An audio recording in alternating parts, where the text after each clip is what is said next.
Alright, I got a video pulled up. Alright, we're learning about creepypastas today. This is a 2-hour long video, so y'all better buckle in. Almost 3 hours long. It has every gaming creepypasta we have covered and more. This has been an amazing journey getting to make this iceberg alongside this great community. So thank you all for your recommendations and contributions. You're welcome. Now, without further ado, let's give you off right by starting from the top. A thumbs up. Dang, we got a lot to go through.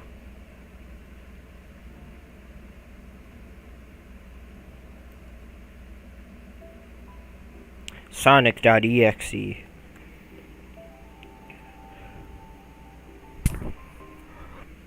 Sonic.exe is the story about a haunted copy of Sonic the Hedgehog. The story begins with a man receiving a game from a friend in the mail.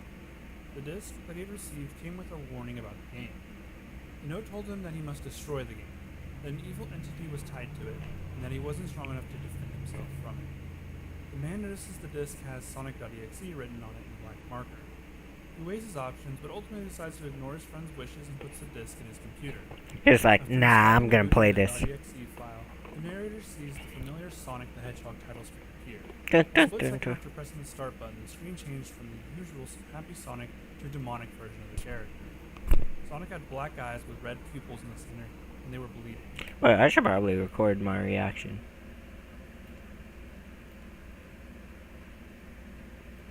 Not that I edited it. The water in the background was now blood red, and the sky had gone black.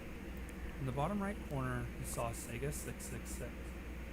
This screen flashed for a second before loading the screen for Sonic 3.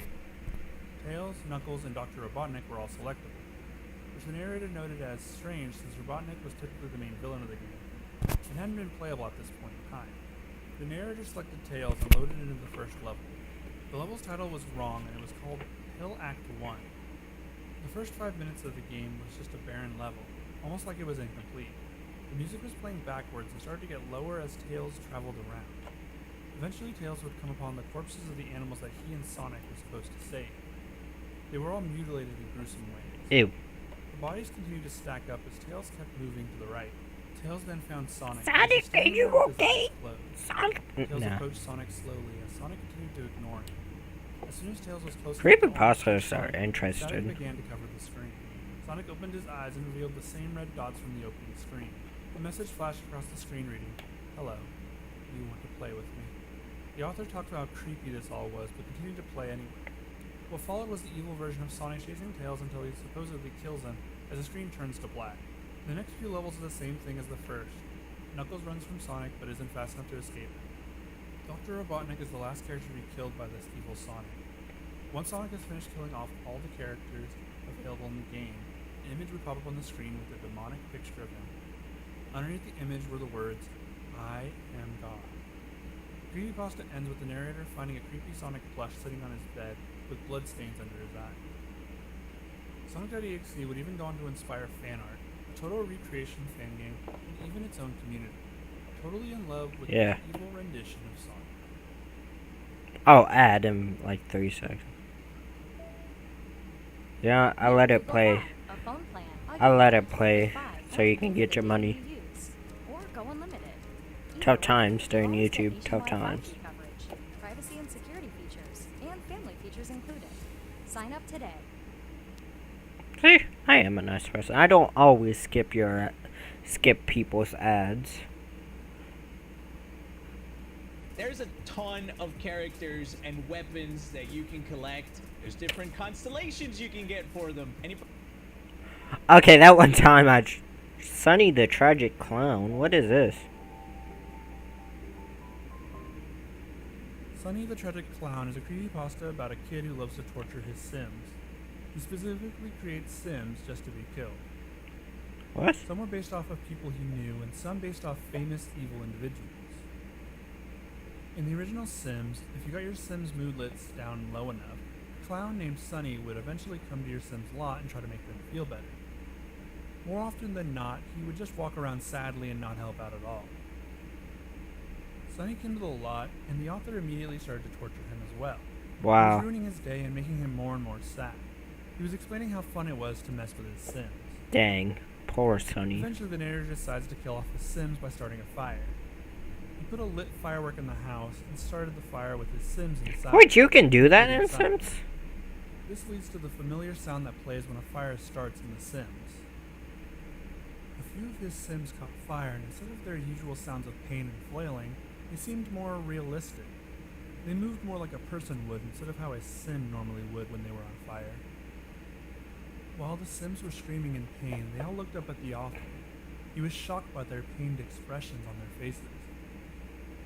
They all looked at him like they knew that he was the one who set them on fire. When Sonny looked at the author, he had an evil grin on his face. He laughed in a way similar to the Joker and wailed while on fire. Nah. It was a horrifying image that scared the author. The PC that the author was playing on shut off. He reset the computer, and there were visual issues when he started up The Sims. The game looked different, and the sound was completely Who just new. plays Sims to torture More the creepy people? stuff ensues. The creepy paintings in the game keep looking at the author. Those people who TV do keeps that showing are him as a future horror channel, murderers. and the author keeps receiving creepy messages from Sonny the Clown. Sonny the Clown would eventually steal a kid, like a burglar in the game. The kid Sims would scream and cry in an overly realistic way. Sonny would return and continue until the family was entirely gone. Creepypasta ends with all the homes in the game being erased from the world, leaving just a graveyard where the author used to torture his Sims. He had since dropped the game forever and now has a deep-rooted fear of clowns. I saw. Oh, Ben drowned. I heard about this one.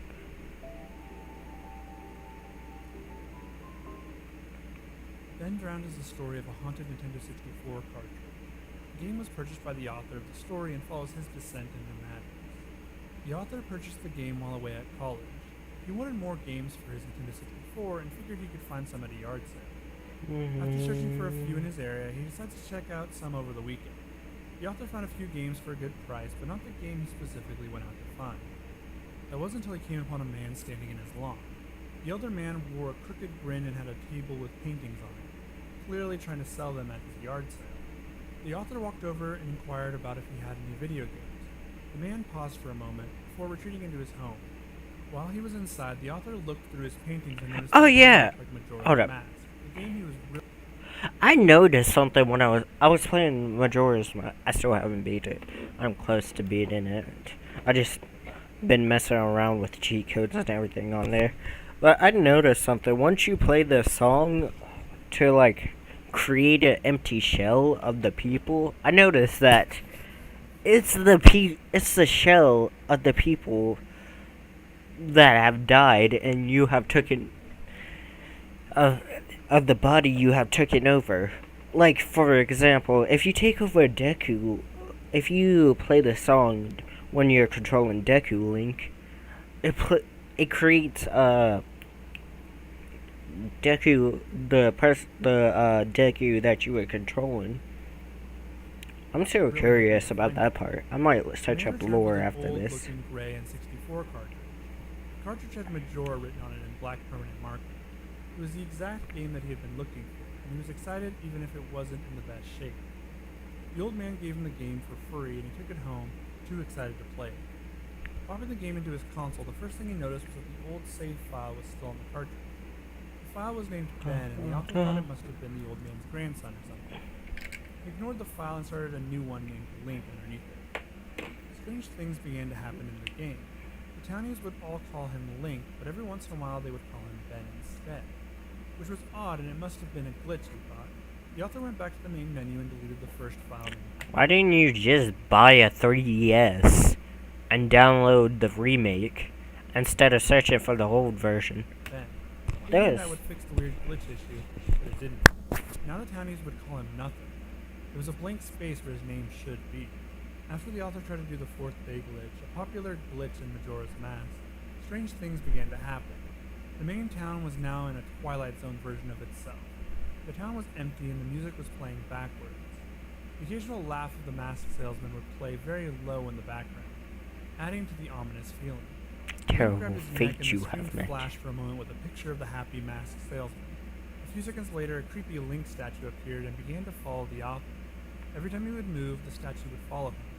The screen faded and the author was now on top of the clock tower with the skull kid. The author fired a few arrows at the school kid before he said, "That won't do you any good," before Link was lifted into the air and burst into flames. What follows is the author's descent into madness. He keeps seeing the happy masked salesman everywhere and the famous lines, "You've met with a terrible fate, haven't you?" You And, met with "You the shouldn't have terrible done that," fate, haven't you? are repeated over and over again in his head. The save select screen has changed to "bend around" and then would eventually change to "your turn." The author couldn't sleep as his nightmares were filled with the face of the creepy Link statue. It followed him in the game and now followed him in his dreams. He accepted that this was the ghost of Ben haunting him. Ben was a young boy from the neighborhood where the author had bought the game. He had drowned, as the game had suggested, and now he was haunting the Majora's Mask game. Yo, if I ever did die one day suddenly, I want to, like, haunt, like, some type of game. Let me haunt Persona, like, some type of game. Let my, freaking let me possess my Nintendo Switch and let me haunt that. I'll be messing with people so bad. The author talks about how he used Cleverbot to ask if Ben had drowned. He would post a weird encrypted... Why are you asking Clever?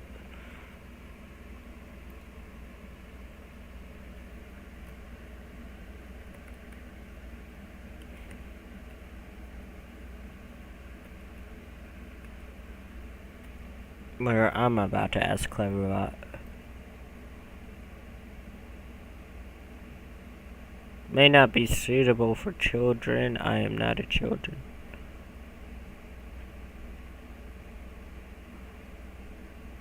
Whoa, 18. Wait. I saw 18 plus and I'm immediately scared.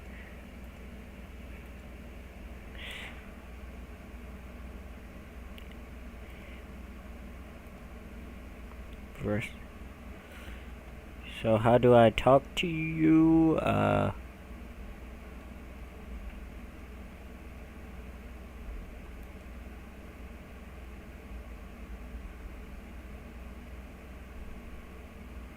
Hello, Anon.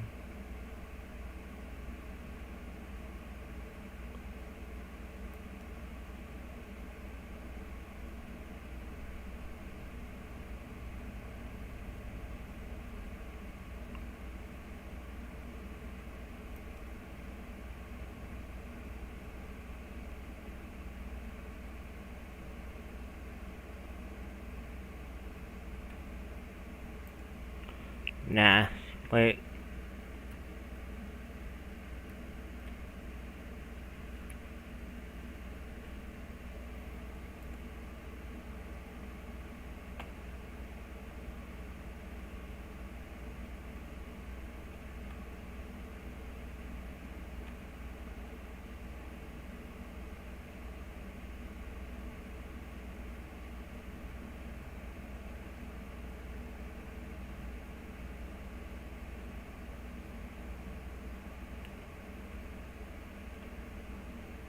Oh, there you are. Understood and agreed. Did Ben drown?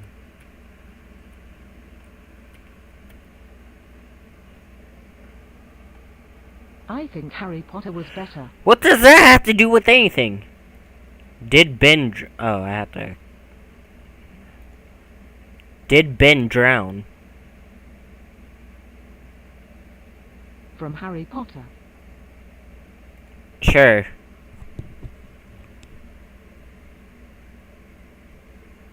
Yeah, from Harry Potter. That's cool. What is your opinion on creepypastas? Don't have one. Alright, you are totally useless. Where was I?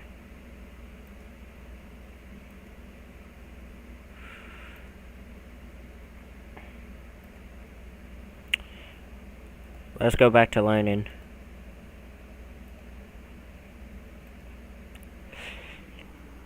Cryptic conversations he had with the father. Some of the conversations confirmed what he had already knew about Ben. and eventually Cleverbot would claim to be Ben, and that he now haunted his computer. The first arc of the story ends with the author explaining how he had sealed away the computer with Ben on it, and he hoped that the entity would never be able to haunt someone ever again. There are 2 more arcs to the full story, and I think I'll talk about those in a separate video all to itself. Herobrine from Minecraft. Herobrine tells of an encounter that a Minecraft player had while playing in his solo world.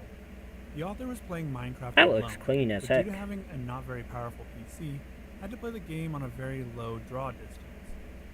This meant that the further away anything was from the author would appear to be in a fog, essentially making the world a little more creepy.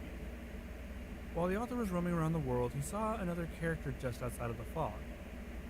He tried to follow him, but every time he got close, the figure would move just outside of his draw distance. When he finally did see the other character, he looked just like the default character, Steve, but with white, pupilless eyes. The figure was gone as quickly as he saw it.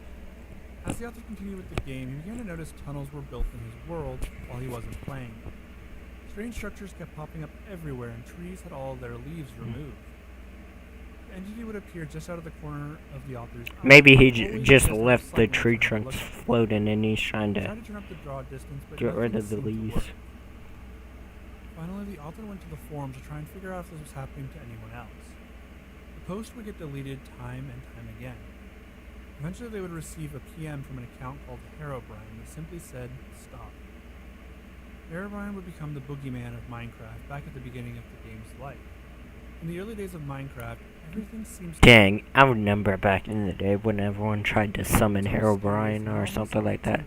Then it turns out just to be fake. Just to haunt the player. I have a challenge for all of you. Go to every computer in your house, your mom's, your dad's, your No, sister, your brother's Mr. computer, Beast. and install Honey. Wait, Mom, before you check out, Mr. Beast, if you see this, comment something. Carousel. Tailsdoll is an evil entity that exists inside the Sonic R video game.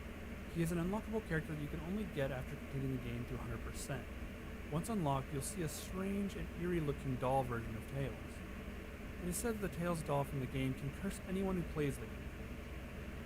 If you meet certain requirements, then the Tails doll will be able to leave the game and haunt you. What? Of course, the first requirement is to complete the game and unlock it. Once 100. you've done that, you'll need to play the tag game. Who the heck would? You must select the Tails doll and then start the mode. Once started, you'll need to tag Supersonic. Once all of these criteria have been met, Tails doll Who the heck would spend all that time just to get haunted by will something appear on your screen. by doing 100% and all the side quests? Sun, can you feel the sunshine will be playing in the background? The Tails doll is now haunting you. You will see him in your dreams, and you may hear him come knocking on your door.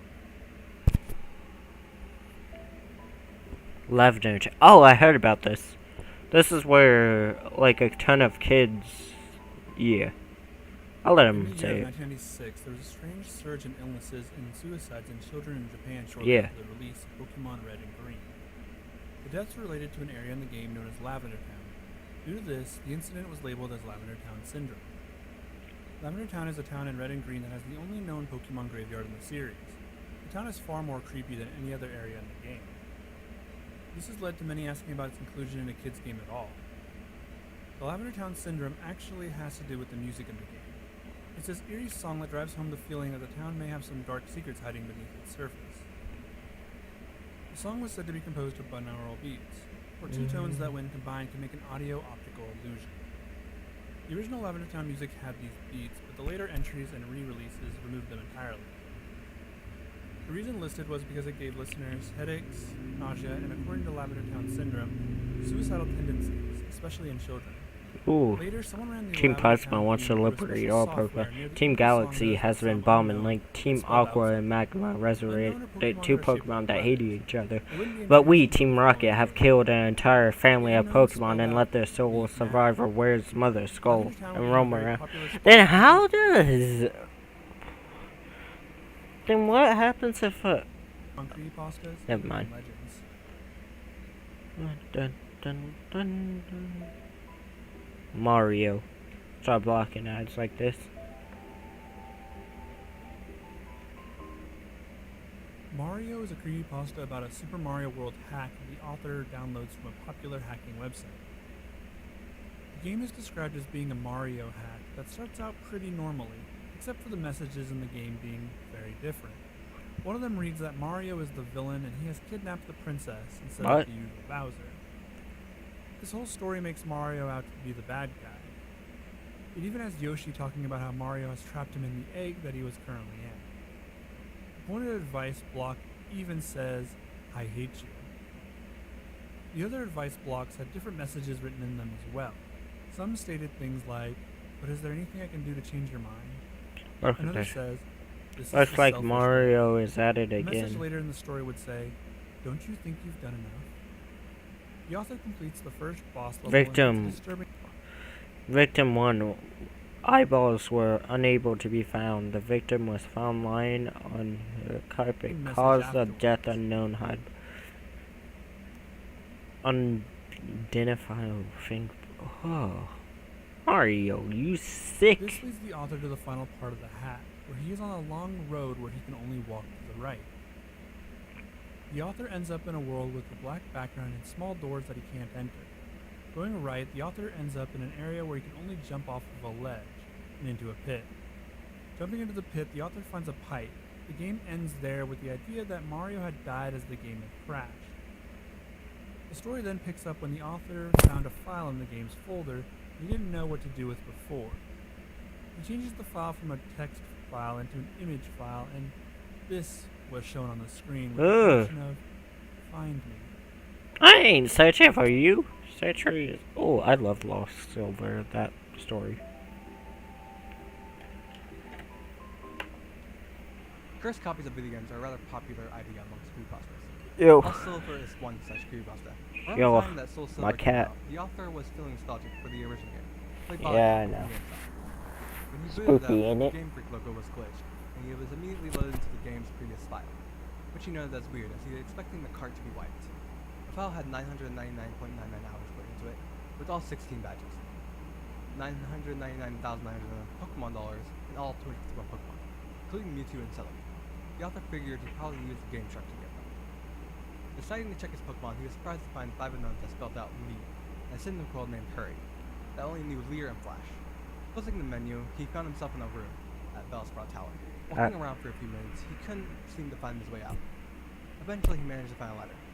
Going up the ladder, he found himself in a pitch-black room. Remembering that his Cyndaquil had Flash, he used it to light up the room, which he immediately regretted, as the room was a chilling red, with a linear gray path heading south. Heading in that direction, the room got progressively darker.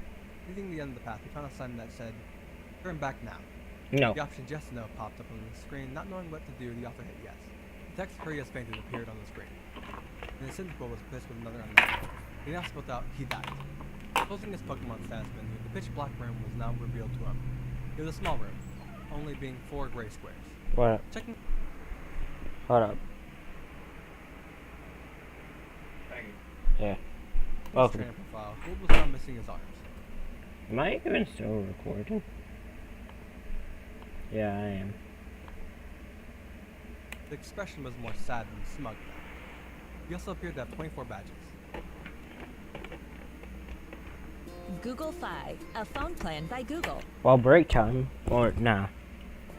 It's easy to switch to Fi from the comfort of your home. Purchase a new phone or After a few minutes, the replicate sound took once again, and he was transported once again, this time to Sprout Tower. The spread of gold had also once more changed. Wait, I find He was this now on my missing channel. his and his skin was pure white. Pokemon consisted of 5 level 15 unknowns, that spelled out dying, and a Celebi that only knew one move called Perish Song. Heading north, he passed some generic NPCs that he was unable to talk to. They were also pure white, just like him. Eventually, he found a transparent red. Approaching him, he was pulled into a Pokemon battle. Gold's back yet again. All that remained of Gold was his head. With 40 badges now and level 20 unknown. 40? now What no the more, fuck did you get transforming 40 once more, it badges? seems like he was now back in his room in New Bark. Unable to interact with anything in the room, he decided to leave through the southern door. I don't even To think his that surprise, there's he just 40 passed through it, badges in all turning gym. into a black void. If you collect all gym. Going south, he eventually reached a white area. dun, and Gold dun, Sprite turned black and dun, transparent. dun, During dun, his journey south, he dun, finally encountered something. dun, It dun, was a dun, regular Gold dun, Sprite. dun, Talking to dun, him, he dun, said, "Goodbye dun, forever." dun, Next question dun, mark, dun, question mark, dun, question mark, he was dun, nightmare dun, appeared. It dun, was the dun, final dun, time the rope was dun, free to sound dun, the dun, knock, dun, and he was dun, pulled dun. downward, back into the small room from before. The sprite was not completely gone. The sprite was not completely gone, and he now had 0 badges. The unknown is now spelling, "I'm dead." Going back to the overworld, the room was then covered by the same gray blocks as the walls, which spelled out R.I.P. The room was a grave. Gold had been dead the entire time. Presumably, his death occurred a few years after his I should have put. Gold was a young trainer, and despite his success, couldn't escape the inevitable fate of death, and was eventually forgotten by the next generation. The author was unable to get the game to work after that, trying a few times to reset it before giving up. Alright, what is the next one? Sallyexe.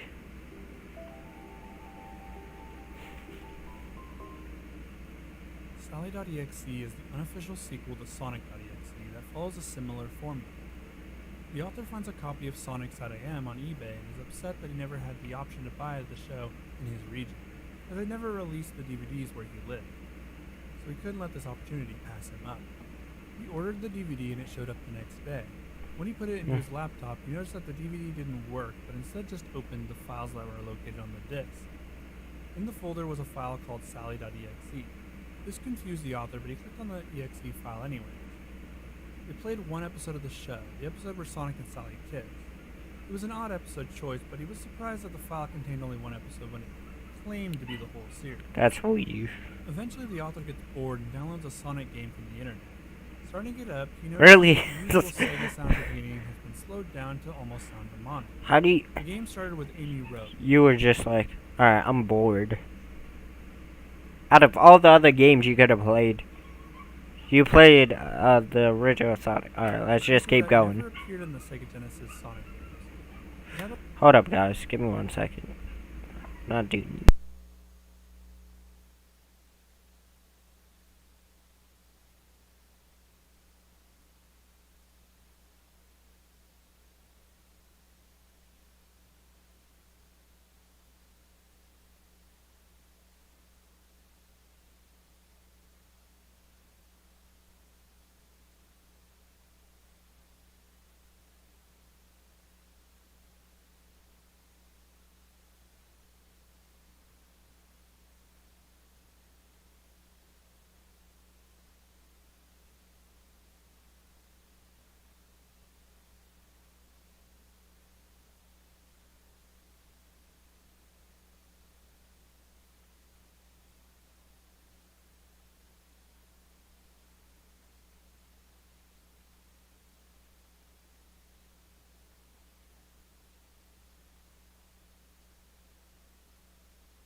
title screen appeared and Tails and Knuckles were X'd out already. The game let the author play as either Amy, who had holes all over her body, or Cream. After Amy and Cream had gruesome deaths, next came Sally. Sally was the author's favorite character, and he couldn't imagine anything bad happening to her. He started the level anyway. Selecting her level, he was met with the demonic Sonic from Sonic.exe. The corners of the screen began to close in on Sally before they crushed her to death. Sally later appeared on screen with her eyes stitched shut. The author noticed something on the corner of his bed. It was a Sally plushie, but with her eyes also sewn shut.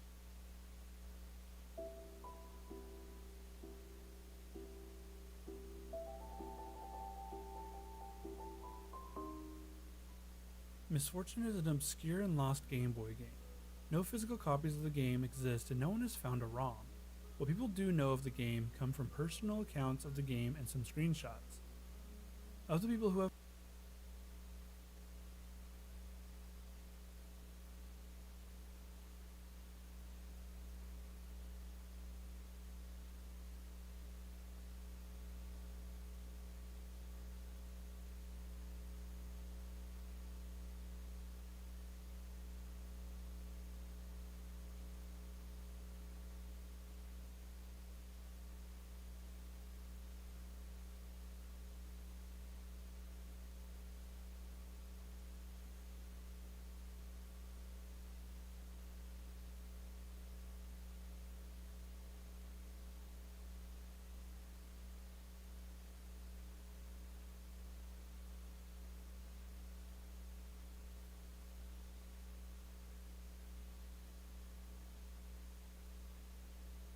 played it, they consider it to be one of the scariest games they've ever played.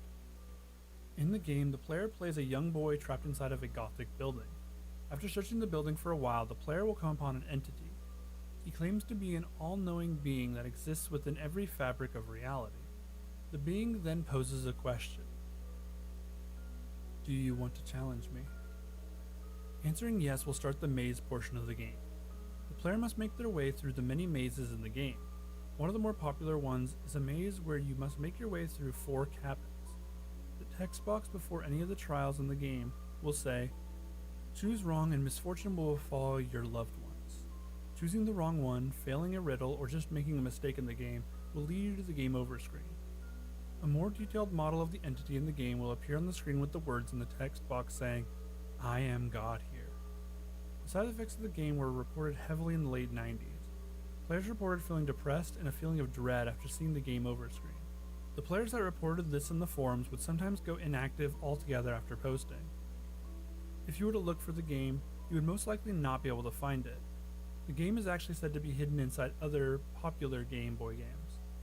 You can find the game hidden in some games like Legend of Zelda, Link's Awakening, Pokemon Red, and Spud's Adventure.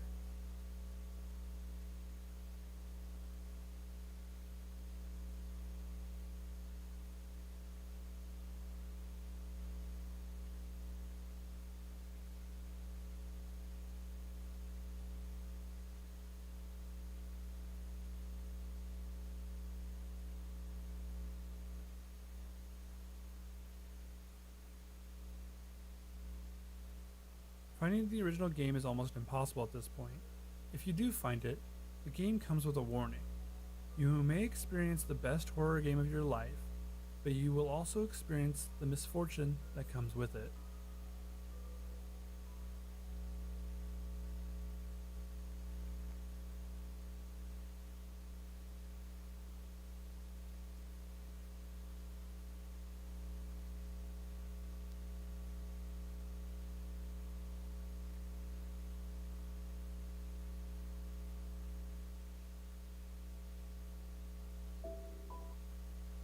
Okay, last chance. Enter Honey's giveaway now, and you could win this.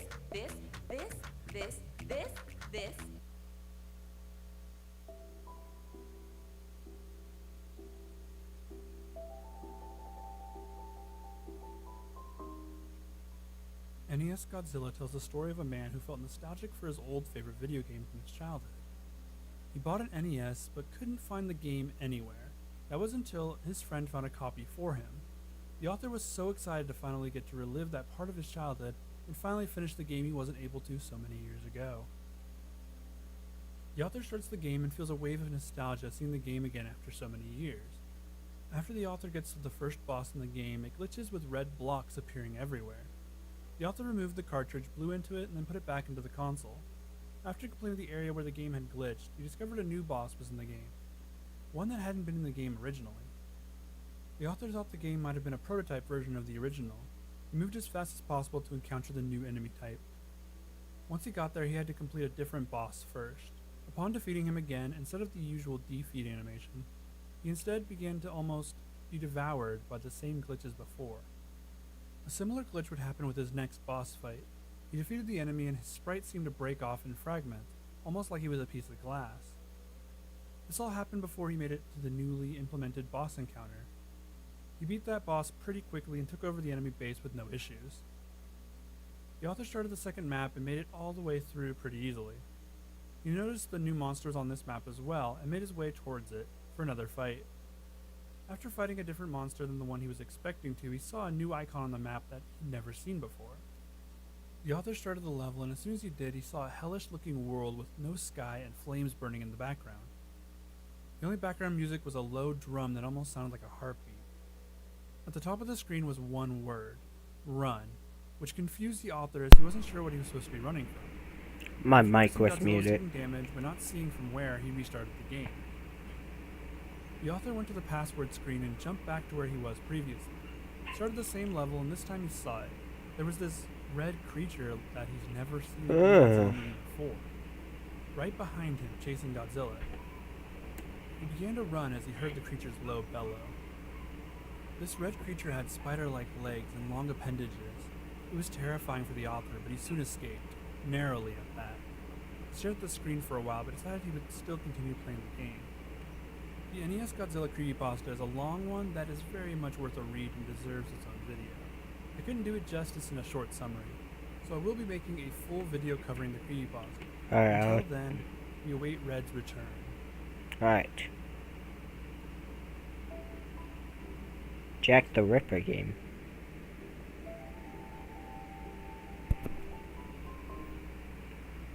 Jack the Ripper is a hidden item game where you solve the mystery of Jack the Ripper's murders by investigating his crime scenes. The author played this game as a teenager but couldn't ever get the secret ending, a game he would eventually forget about as he grew up and settled down. One day, the author found a copy of the game in a bargain bin. Purchasing the game, the author decided to play it on his next day off. Luckily for him, that day was the day after, and he was excited to relive a part of his high school years. Booting it up, he was greeted by the nostalgic text, "The Murders of Jack the Ripper." The author managed to run through the game rather quickly, only missing 2 of the secret items he finds scattered across the crime scenes. The author decided to Google where to find them. Weirdly, there weren't a lot of walkthroughs for the game. Eventually, he came across a suspicious forum, one that set off his Norton's security alarm, which he ignored. Scrolling through the forum, he happened upon an interesting post, stating, "Do not play this game. If you bought it, return it. If you pirated it, delete it. It doesn't look evil, but it is. I know how that sounds, I really do. But this game is evil. Don't play it." The author waved this off as some kind of internet rumor, like Ben drowned. He did eventually find the answers to his question. The last item was in the empty hand of the Blue Angel creature.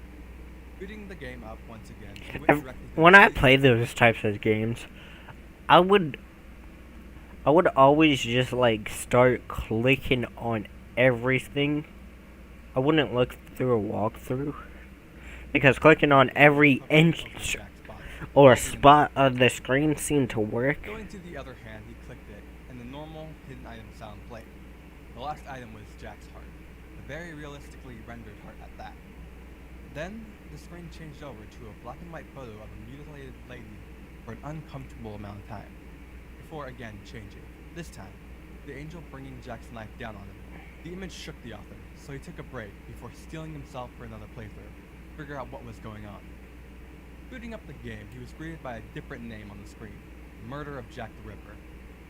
The game opened the same way, on the murder scene of Emma Smith, but this time it was much more graphic, more akin to the real murder scene, with organs strewn across the body. With each murder scene, the bodies got more and more mutilated, until he finally reached Jack's final victim, Mary Carroll, whose body was so torn apart it caused the author to throw up. When you reached the end of the game, it changed drastically, with Jack being long dead by the time they arrived, and the Blue Angel creature was nowhere to be seen. After the credits, you got a bonus level about Black Alice investigating the murder of a businessman who reportedly had paid Jack the Ripper to kill people. He was nailed to the wall by iron spikes. Collecting all the secret items in this twisted version of the game, including Black Alice's scalpel in Jack's room, he got a new scene depicting Black Alice murdering the businessman by nailing spikes into his hands and legs. At this moment, his wife came home, scaring him. Looking back at the screen, the murder was no longer there. Instead, just the scalpel. Turning the game off, he locked it away forever. The author is still haunted by the images of the final murder to this day. Buried alive. What the who? Okay. Who in the right mind actually goes out of their way to, like, okay, if I'm playing a haunted game, let's say, for example, I'm gonna use whatever game I pick out of here.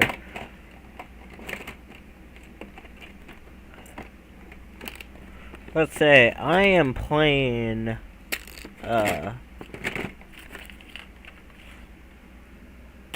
freaking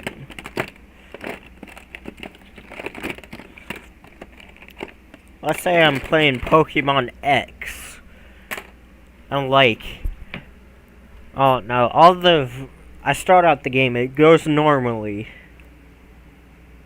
up until I get Lucario, and it turns out Lucario is actually crazy. I'm returning the game and destroying it. Nah. I ain't trying to get haunted. Often referred to as its code, the Bury manuscript, was to be found in the final story of the Pokemon Tower, in what was now replaced with the Marowak ghost. According to the scripts assigned to it, the Buried Alive model was intended to be the boss of the tower. Once reaching the top floor, the following conversation wasn't that actually real, or? I'm buried alive. Well, not the story, but I'm trapped. like lonely. what they were supposed to do. Won't you join me? After this, the battle would have been initiated. Once in battle, Yes, that's definitely a white hand. appears to be a decaying human corpse attempting to crawl out of the ground. It has been programmed to have two white hands, a Gengar and a Muck. Strangely enough, the protocol for the Buried Alive's actions after it was defeated was not written. In the case of the player defeating him, the game would freeze. However, a specific ending was written by an unknown programmer upon losing the battle. In this ending, the Buried Alive was to have stated, finally, fresh meat.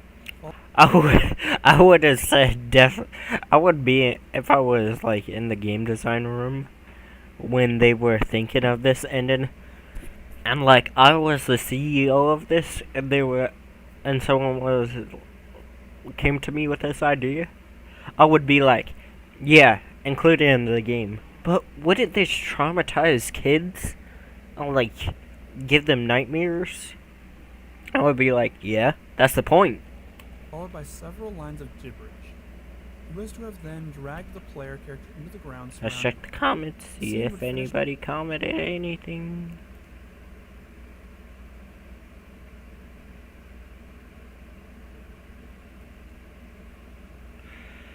Okay, there's no way I just lost.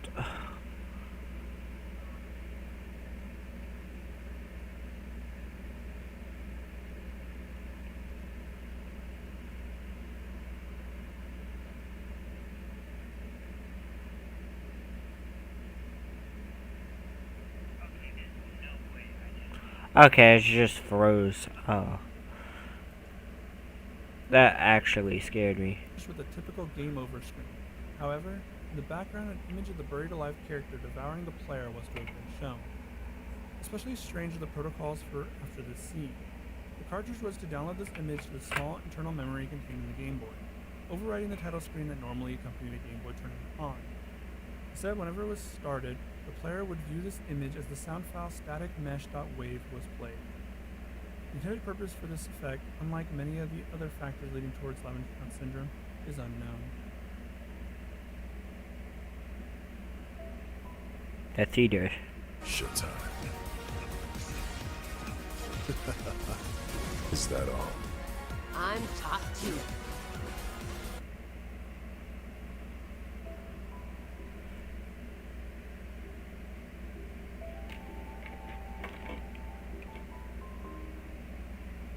There was an old game called The Theater. It was pretty obscure.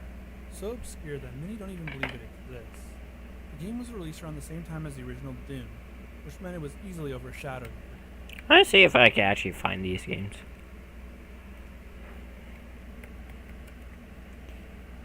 Theater download.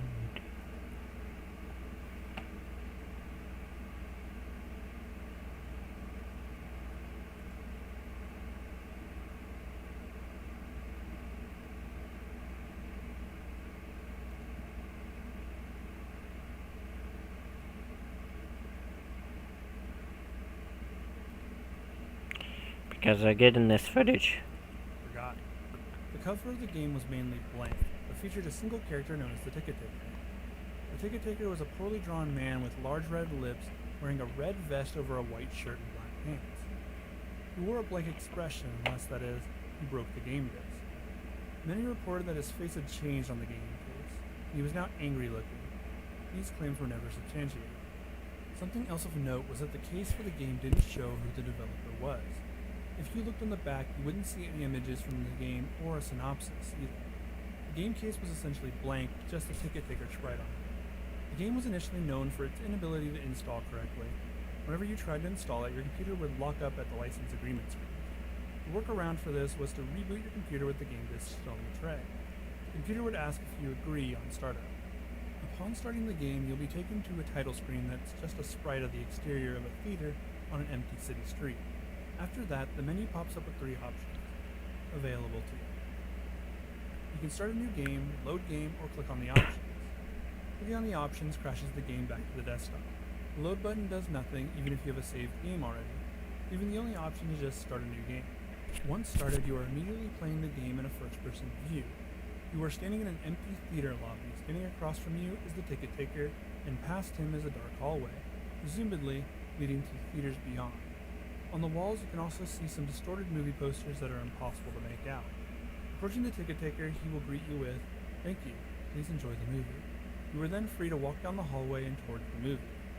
Entering the theater will make the screen fade to black before you're back in the empty lobby. If you walk past the Ticket Taker, you'll say the same phrase, and you'll load back into the lobby again.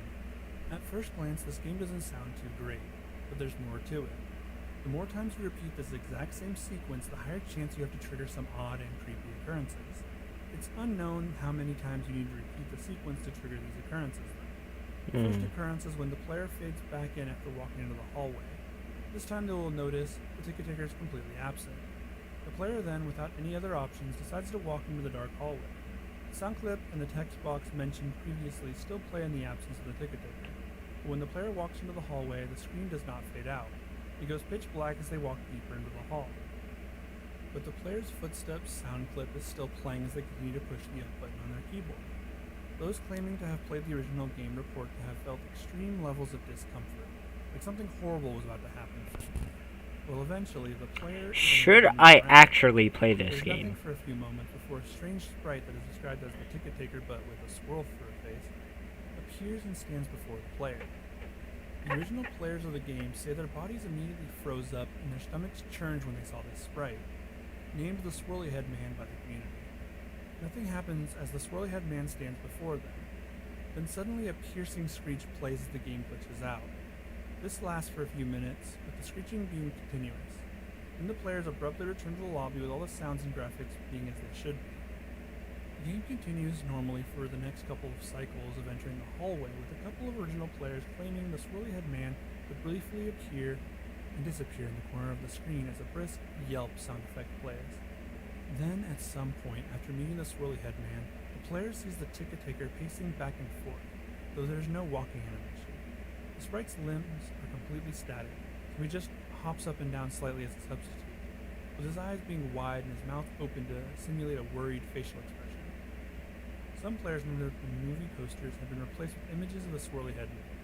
Then another, different, low-quality sound clip plays, but the speech box contains nothing but corrupted characters that caused whatever text that would have been in the box to be completely illegible.